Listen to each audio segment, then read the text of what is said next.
میں آپ کے سامنے 3 واقعات رکھتا ہوں، اس سے اندازہ لگائے کہ ام المومنین عائشہ رضی اللہ عنہا کی حیا کس درجہ بلند تھی۔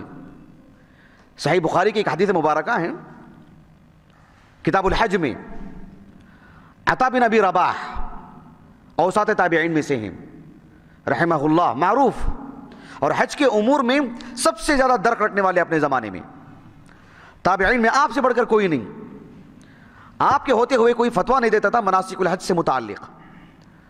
عطا بن ابی رباح رحمہ اللہ وہ کہتے ہیں کہ ایک مرتبہ حج کی مناسبت سے ابراہیم ابن ہشام ابن اسماعیل ابن ہشام سے معروف ہیں، وہ خواتین کو مردوں کے ساتھ طواف کرنے سے منع کیا انہوں نے۔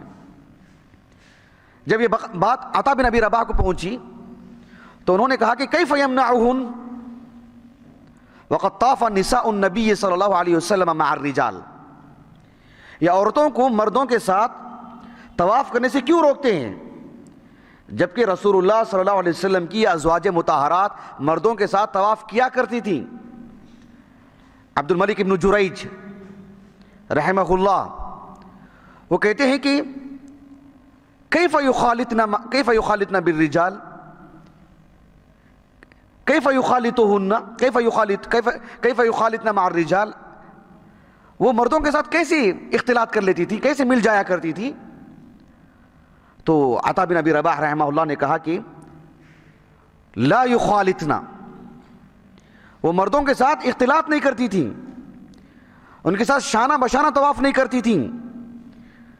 کہا کہ وکانت عائشہ رضی اللہ عنہا تطوف حجرۃ من الرجال، کہ عائشہ رضی اللہ عنہا مردوں سے الگ تھلگ ہو کر کے طواف کرتی تھیں، ایک ساتھ طواف ہوتا تھا لیکن خواتین کا گروہ الگ، مردوں کا گروہ الگ۔ ایسا نہیں ہونا چاہیے کہ پہلے مرد طواف کر لیں بعد میں آئیں عورتیں، ایسا کبھی نہیں ہو سکتا، وہ جاری رہے گا وہ عمل۔ لیکن یہ ممکن ہے کہ مرد ایک گروہ کے ساتھ جاتے رہیں اور خواتین کا ایک گروہ رہے۔ عائشہ رضی اللہ عنہ ایسے ہی کیا کرتی تھی، لا تخالطہم، وہ مردوں کے ساتھ اختلاط نہیں کرتی تھی، حجرۃ من الرجال، الگ تھلگ ہو کر کے وہ طواف کیا کرتی تھی۔ ام المؤمنین عائشہ رضی اللہ عنہا سے خاتون آئیں اور آ کر کے کہا کہ انطلقی نستلم یا ام المؤمنین، کہا کہ ام المؤمنین چلیے ہم جا کے حجر اسود کو بوسہ دے کے آتے ہیں۔ ام المؤمنین عائشہ رضی اللہ عنہا نے کہا کہ انطلقی عنک، جائیں آپ جائیں، میں نہیں جاؤں گی وہاں پر۔ صحیح بخاری کی روایت ہے کتاب الحج کی، یہ ام المؤمنین عائشہ رضی اللہ عنہا کے حیا، ام المؤمنین ہیں آپ، کہا کہ میں نہیں جاؤں گی اور آپ نہیں گئیں۔ عطا بن ابی رباح رحمہ اللہ کہتے ہیں کہ ساری ازواج مطہرات یخرجن متنکرات باللیل، رات میں طواف کرنے کے لیے جاتی تھی، متنکرات، پہچان میں نہیں آتی تھی، کوئی معلوم نہیں کرتا تھا کہ ازواج مطہرات ہیں۔ اور جب بات دین کی آتی، لا یخرجن البیت لا یدخلن البیت، وہ کعبۃ اللہ میں داخل نہیں ہوتی تھی۔ کب تک داخل نہیں ہوتی تھی؟ جب تک کہ وہاں پر مرد ہوں، قمنا، وہیں پر کھڑی رہتی تھی، حتی یدخلن اخرج الرجال، مردوں کو وہاں سے نکال دیا جاتا، پھر یہ داخل ہوتے، پھر یہ طواف کرتی۔ مردوں کے ساتھ کبھی نہیں، کبھی تاریخ میں بات ثابت نہیں کہ مردوں کے شانہ بشانہ مطلب انہوں نے طواف کیا ہو، سبحان اللہ۔ یہ صحیح بخاری کی روایت ہے، اور امام بخاری نے باب قائم کیا، باب طواف النساء مع الرجال، عورتوں کا مردوں کے ساتھ طواف کرنا۔ آج ہم دیکھتے ہیں ایک عورت اپنے محرم کے ساتھ طواف کرتی ہے، کبھی کبھار ایک عورت بنفس نبی طواف کرتی ہے اور مردوں کے ساتھ، حرام نہیں، جائز ہے، لیکن ازواج مطہرات اس کا لحاظ کیا کرتی تھیں؟ وہ بالکل رات میں جاتی تھی، متنکرات، پہچانی میں نہیں آتی تھی، اور مردوں کے ساتھ طواف کرتی تھی، مرد بھی کر رہے ہیں اور خواتین ازواج مطہرات وہاں سے کر رہی، پہچانی میں نہیں آ رہی، لیکن بات دین کی آتی، پہلے مردوں کو نکال دیا جاتا اور یہ طواف کرتی۔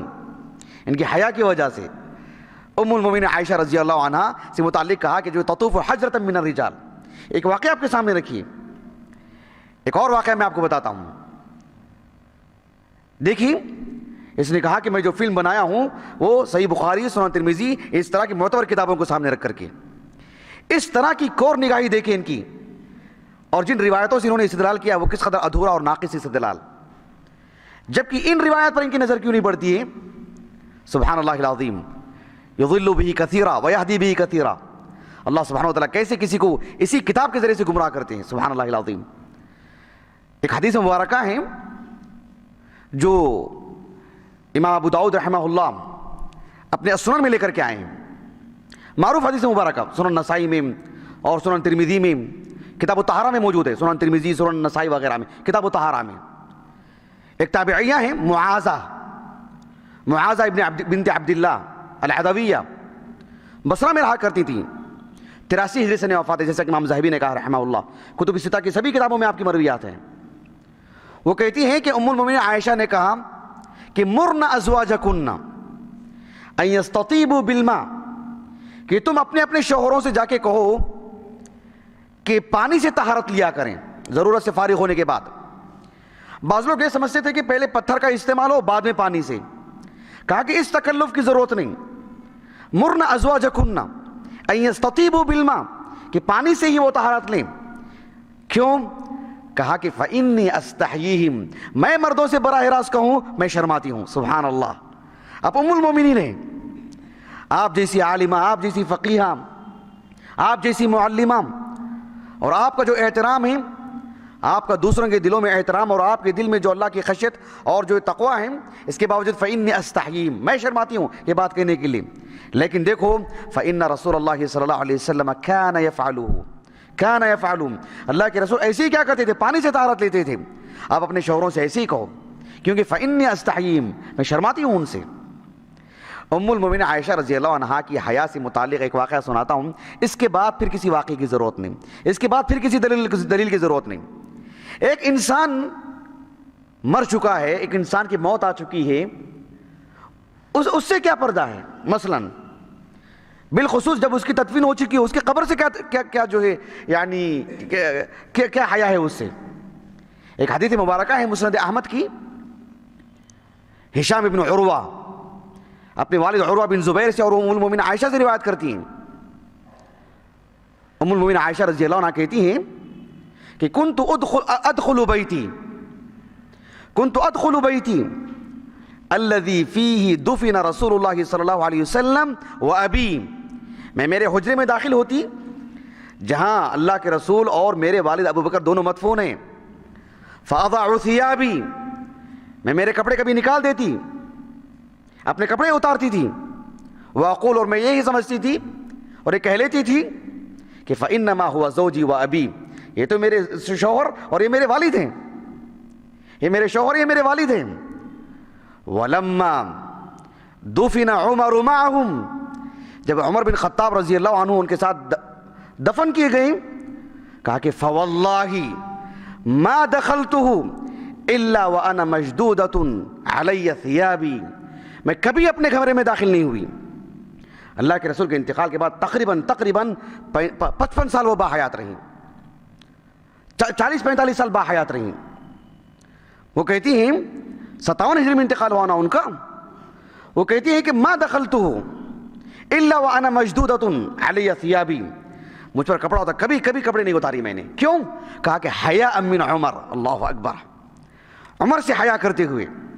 مدفون قبر ہے ان کی، یہ عالم ہے آپ کی حیا کا. اللہ اکبر، اندازہ لگائیے. اس کے بعد پھر کسی واقعے کی ضرورت ہے، پھر کسی دلیل کی ضرورت ہے.